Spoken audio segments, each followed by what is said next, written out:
Bon, on va voir si ça marche. Alors, mettons le moteur en marche. Là, je suis sur l'application. On ne voit pas très bien. Voilà.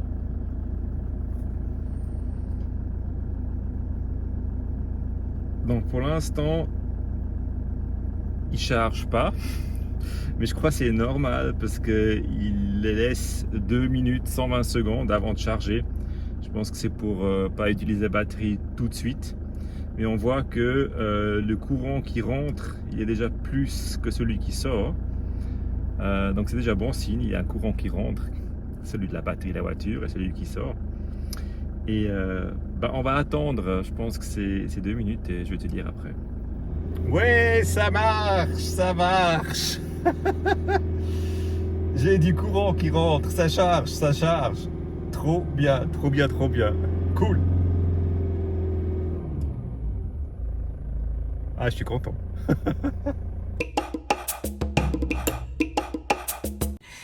Ça a été une très très très bonne nouvelle ça, parce que maintenant on est à nouveau 100% autonome en électricité. Non? Ouais, ça c'est vraiment cool. Comme tu le sais déjà, il fait déjà un bon moment qu'on a quelques soucis à régler ici dans notre cellule. Et un de ces problèmes, c'était les boosters. Ouais. Bon, tout a commencé avec ce booster qui est venu d'usine, qui on est à griller. Donc on n'a pas très bien compris pourquoi, mais après en regardant toute l'installation électrique, on a compris que ça a été mal fait. Je pense que ça a dû être une des raisons, ou la raison. Mais bon. Donc, qu'est-ce que c'est un booster? Pour les personnes comme moi qui au début n'avaient aucune idée, qu'est-ce que c'est un booster? bon, alors un booster, tout simplement, c'est un boîtier qui charge, on va dire, avec l'alternateur de la voiture, notre batterie ici de la cellule. Donc en gros, en roulant, on charge cette batterie. Ouais, donc comme il était grillé, on a dû le remplacer. Et on a pris le choix de prendre un appareil avec la marque qu'on avait déjà, Victran. Et en plus, on a décidé de prendre un appareil plus puissant parce qu'on s'est rendu compte avec 30 ampères, ce qu'on avait avant, pour la batterie que nous on a, qui est une grosse batterie de 300 ampères/heure, ça ne suffisait pas. Donc là maintenant on a un 50 ampères et en plus le boîtier il est petit, c'est un nouveau modèle, donc c'est assez cool. Donc par contre, qui dit boîtier plus puissant, dit aussi refaire toute l'installation électrique. Donc on aura dû retirer toutes les câbles du moteur jusqu'ici, un câble bien plus gros de 25 mm².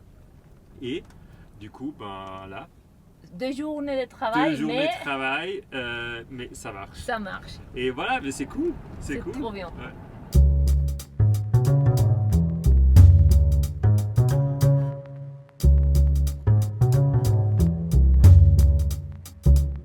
Et l'autre souci, c'est le chauffe-eau. J'ai essayé de le réparer avec la technique de soudure à froid, donc c'est une sorte d'époxy à 2 composants. Donc si le chauffe-eau n'est pas sous pression, ça semble marcher, mais dès qu'il est sous pression, il n'est pas à 100% étanche.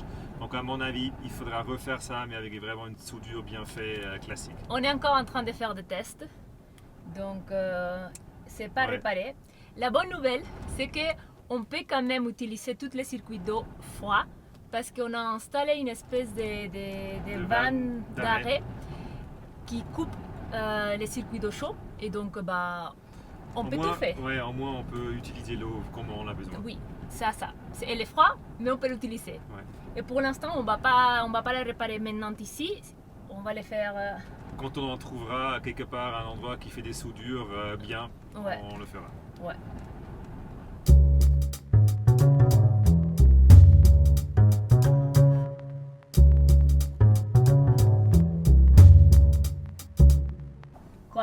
Quoi d'autre J'ai fait la table extérieure, j'ai refait. En fait, elle avait le bois qui était un peu pourri, craqué comme ça, donc je savais que ça allait pas tenir une éternité.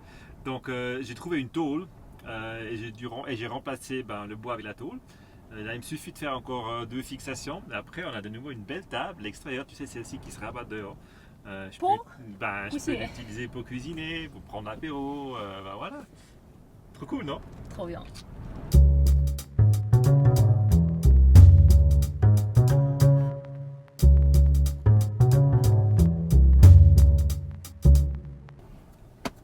Bref, qu'après une année et demie, la Willy, elle avait besoin d'attention. Et ce qu'on a fait ces derniers mois, c'est bien s'en occuper d'elle.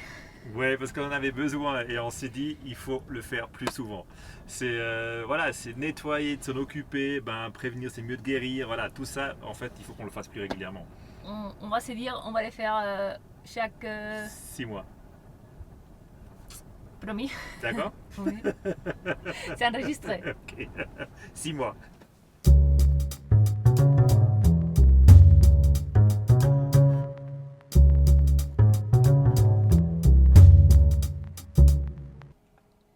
Bon là, c'est bon, les galères, les problèmes, les réparations, ça fait suffit. 1 mois qu'on est en arrêt. On a trop envie de reprendre la route. Donc dans les prochains jours, on quitte le Koweït. Et on va direction route la soie. Enfin. Ouais. Nouvelle journée ici à Koweït encore. Beaucoup de choses à faire. On a pas mal de trucs administratifs. Ça, on avait oublié pendant ces derniers mois. Mais là, on doit demander des visas, faire les assurances qui sont obligatoires, fixer des itinéraires.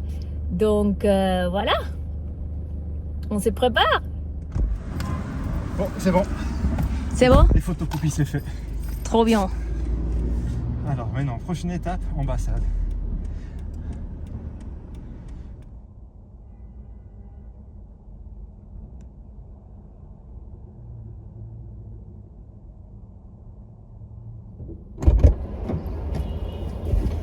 On a nos visas.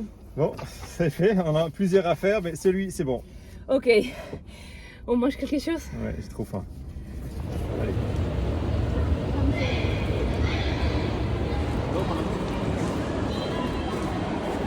On prend une super suprême et hot stuff. Oui. Ok.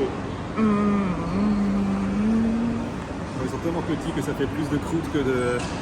Tu trouves que c'est petit? Non, mais je veux dire, il y a plus de croûte que de pizza en fait.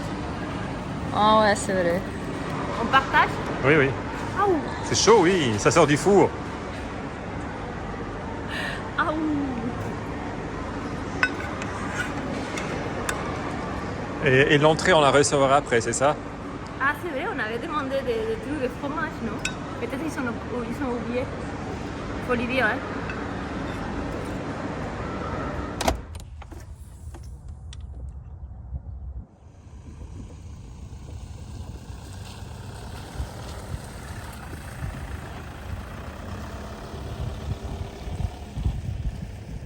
Bon, après 1 mois, on quitte ce lieu, parking, plage proche du Koweït. Qui aurait pensé que je vais passer 1 mois sur ce lieu, une fois dans ma vie. Mais voilà, donc on a tout bien rangé, on est préparé pour les frontières normalement. Et on espère que ça va se passer bien, comme d'habitude je dirais. Mais avant, on va profiter de charger de l'eau, parce qu'ici c'est simple. Et on ne sait pas quand la prochaine fois qu'on peut charger de l'eau. Donc c'est ce genre de choses que si tu as déjà fait, ça te enlève un peu un stress. Et le mieux que tu es préparé, le moins stress que tu as. On a été au Koweït 1 mois. On a toujours payé avec la carte, partout. Ils acceptent, pas de problème. Même si on avait des fois aussi des cash au cas où. Et juste maintenant, dernier jour, là qu'on a prévu de partir, on arrive à la station d'essence pour remplir les réservoirs et la carte ne marche pas. On va au bancomat, la carte ne marche pas. Aucune carte. Et c'est marrant parce que, voilà, un imprévu.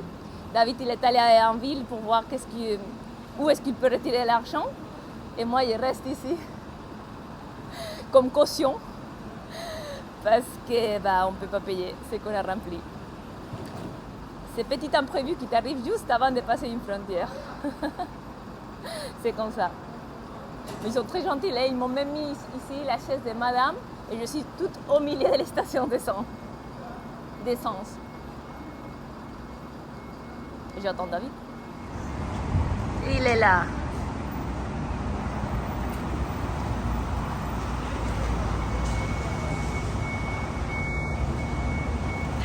Tu as réussi? Trop bien, tu m'as laissé ici comme caution, hein? Oui, une caution chère. Hein. Une caution chère. Allez, on va prendre l'eau qui nous rejoint là-bas. On va prendre l'eau juste là. Ouais. Bye, thank you.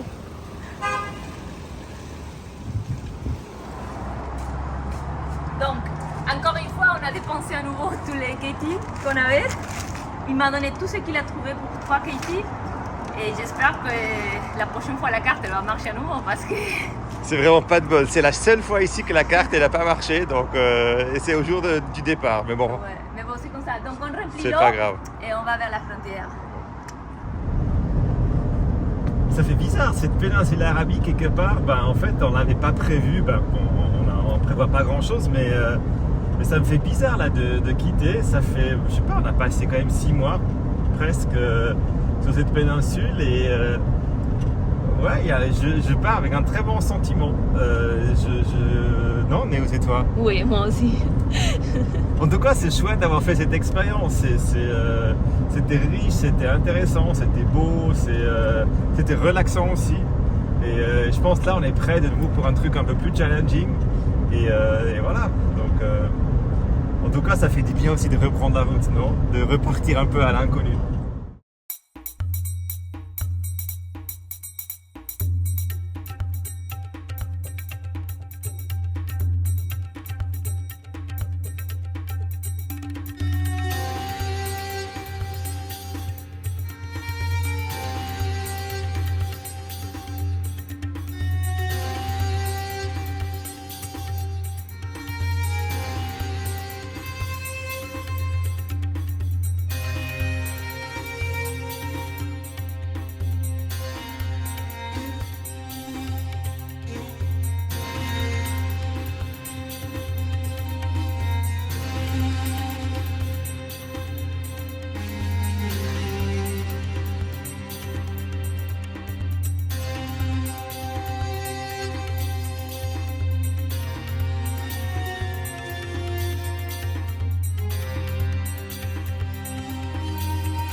Alors on est où? On est à nouveau en Irak.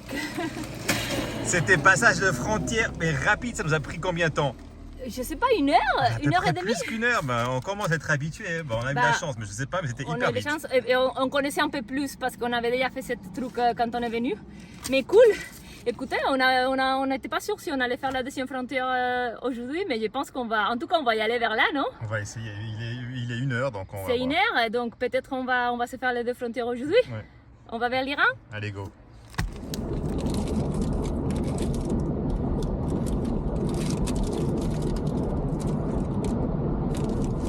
Merci.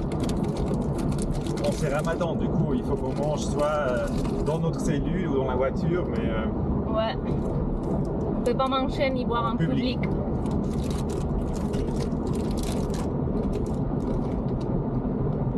En fait, il a un truc fascinant à l'Irak. Il a une sorte d'énergie, regarde là, tous les poissons qui sont suspendus.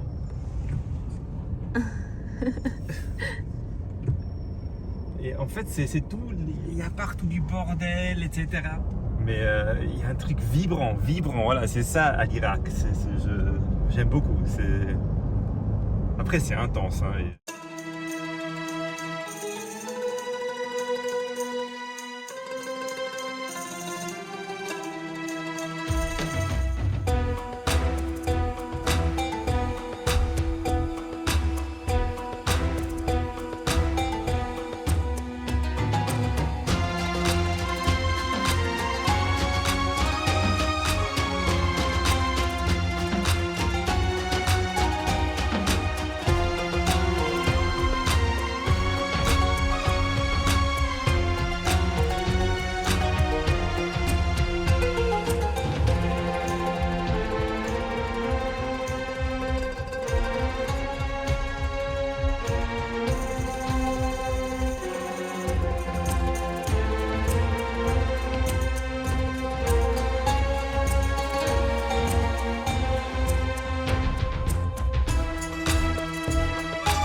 tout allait très bien. On a passé la première frontière Koweït-Irak très vite. rapidement. On était très contents. On s'est très motivés pour passer la deuxième et arriver aujourd'hui en Iran.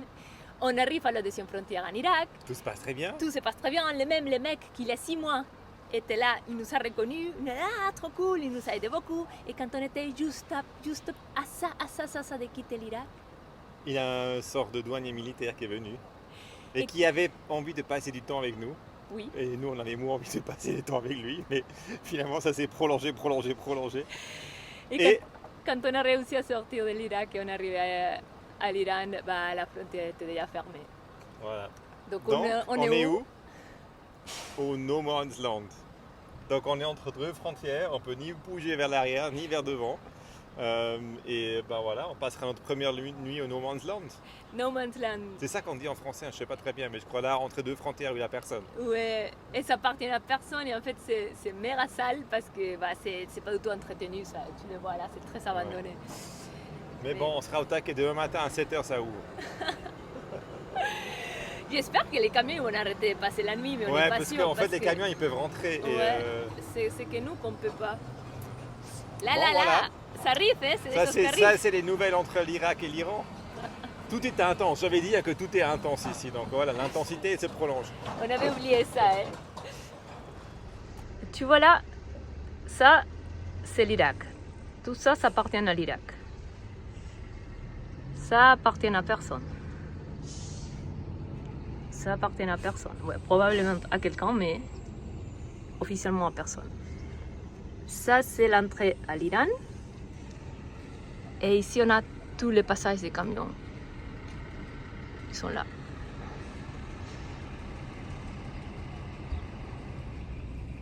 Je sais pas si on va arriver à dormir beaucoup. Du coup, si ça continue toute la nuit, mais je pense pas. Ils vont fermer la douane à un moment donné.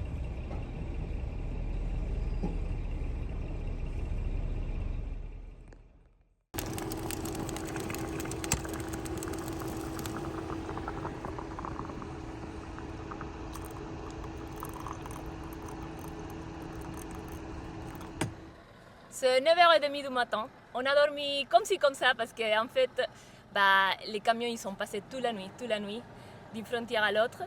Et donc là, ce qu'on va faire, c'est bah, on se prépare et on s'attaque à cette frontière et on va voir combien de temps ça nous prend. Je suis un peu fatiguée. On te dit bah, à très bientôt, de l'autre côté, de l'Iran.